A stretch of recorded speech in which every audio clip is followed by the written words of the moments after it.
আসসালামু আলাইকুম বন্ধুরা, কেমন আছো তোমরা সবাই? আশা করি খুব ভালো আছো। আলহামদুলিল্লাহ, আমিও খুব ভালো আছি। আজকে তোমাদের সঙ্গে আবার একটা মজার রেসিপি শেয়ার করব।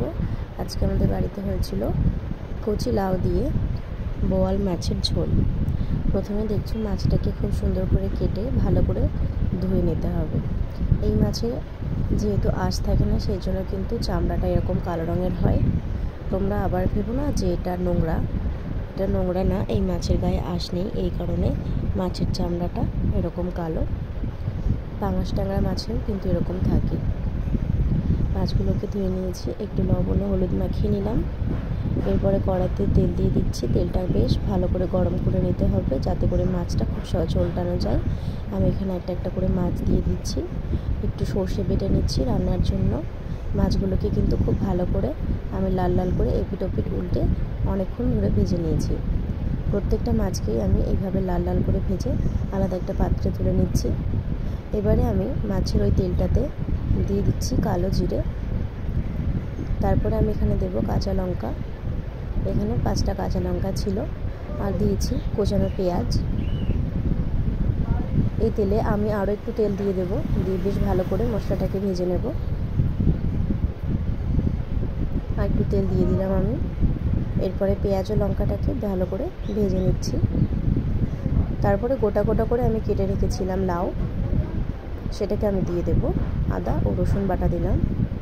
দেওয়ার পরে আদা রসুনটাকে ভালো করে ভেজে নিতে হবে। এরপরে আমি লাউটা দিয়ে দেব। লাউটা কিন্তু খুব কচি ছিল, একদম নরম, খুব সুন্দর ছিল, সেই জন্য বেশ মোটা মোটা করে কেটে রেখেছিলাম। এটা কিন্তু একেবারে সেদ্ধ হয়ে যাবে, এই জন্য একটু মোটা মোটা করে আমি কেটেছি। লাউটাকে দিয়ে বেশ ভালো করে আমি কিছুক্ষণ কষিয়ে নেব। এটাকে ততক্ষণ ধরে কষাতে হবে যতক্ষণ না লাউয়ের থেকে পানিটা ছেড়ে আসছে। আমি এখানে প্রায় অনেকক্ষণ ধরে লাউটাকে এইভাবে তেল দিয়ে সেদ্ধ করেছি। একটু আমি লবণ দিয়ে দেবো। লবণটা দেওয়ার পরে কিন্তু লাউয়ের থেকে পানিটা ছাড়তে শুরু করবে। লবণটা দেওয়ার পরে আমি এখানে বেশ কিছুক্ষণ ভালো করে নাড়াচাড়া করছি, একটু অপেক্ষা করব। এখানে দেখছো অনেকটাই কিন্তু পানি বেরিয়ে আসছে লাউয়ের থেকে। দেখো, লবণটা দেওয়ার পরে আস্তে আস্তে লাউয়ের থেকে পানিটা বেরিয়ে এসেছে। আরও কিছুটা পানি এখানে বেরিয়ে আসবে, তোমরা দেখতে পাচ্ছ। এই যে লাউয়ের থেকে যে পানিটা বেরিয়ে এসেছে, এটা দিয়ে কিন্তু লাউটা 50% সেদ্ধ হয়ে যাবে। সেটা তোমাদের খেয়াল রাখতে হবে যে লাউয়ের পানিটা যতটা বেরিয়ে আসবে, তোমরা ততক্ষণ ধরে এখানে কোনো এক্সট্রা পানি অ্যাড করবে না, তাহলে কিন্তু রান্নাটা বেশি মজার হবে। আগে থেকে যদি এখানে তোমরা কাঁচা পানি দিয়ে দাও, সেটা কিন্তু অতটা ভালো লাগবে না। লাউয়ের থেকে যে পানিটা বেরিয়েছিল, আমি সেখানে কিন্তু হলুদটা দিয়ে দিলাম।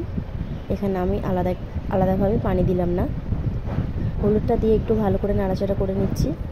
লাউয়ের পানিটা শুকানো অবধি আমি একটু অপেক্ষা করব। খুব ভালো করে কিন্তু হলুদটা আমি পানির সঙ্গে মিশিয়ে নেব। তোমরা দেখছো লাউটা কিন্তু আগের থেকে অনেকটা কমে এসেছে, মানে কিছুটা সেদ্ধ হয়েছে। দেখো, আরও কিছুক্ষণ পরে দেখতে পাচ্ছ লাউটা কিন্তু আরও সেদ্ধ হয়ে এসেছে। এইভাবে তোমরা যদি একবার বাড়িতে এই গরমের দিনে রান্না করে লাউ খাও, তাহলে কিন্তু বেশ ভালো লাগবে। লাউ কিন্তু একটা ঠান্ডা সবজি, শরীরের পক্ষে খুব ভালো। লাউ দিয়ে তোমরা মুসুর ডাল রান্না করতে পারো। যদি লাউ মুসুর ডালের রেসিপি দেখতে চাও, আমাকে কমেন্ট করে জানিও, আমি তোমাদের সঙ্গে শেয়ার করব। এইভাবে তোমরা যদি বাড়িতে লাউ রান্না করে খাও, শরীরের কিন্তু খুব ঠান্ডা অনুভূতি আসবে।